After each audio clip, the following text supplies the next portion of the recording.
I told y'all that I would show you how to make a coffee smoothie, so I'm gonna do that real quick.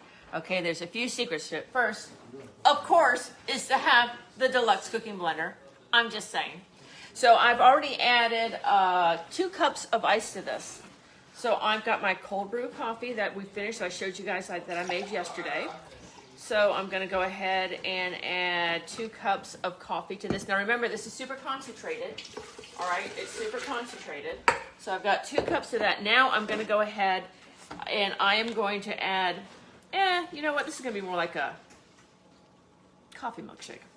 So I'm gonna add about 1.5 cups of milk to it. Now I'm gonna add some honey. I don't know how much honey. Just kind of depends on how sweet you want it. It's gonna be a bunch of honey.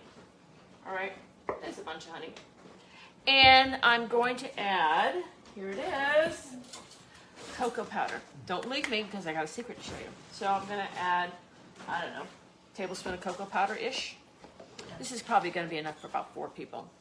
Now, then all I'm going to do is I'm going to put this lid on it and I'm going to run it. But I'm going to show you a couple of secrets to how to do this so that it's really cool.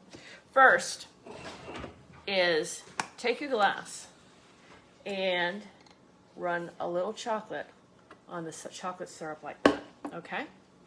But if you have a straw, got a little bit of caramel, put a little bit of caramel on the bottom. You can put a little bit on the sides too if you like, just for thrills and giggles. And then put a little bit of chocolate on the bottom. And then what happens, because you have a straw, oh, we're almost out of chocolate, we might be fighting over this.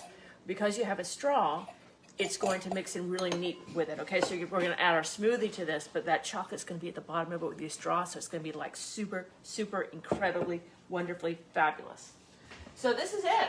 That's really all I'm going to do. Now, sometimes, just so you know, if I have a banana, I'll throw a banana in there and some oatmeal as well. And that just kind of gives a little bit of a heft to it, especially like if I'm having it in the morning.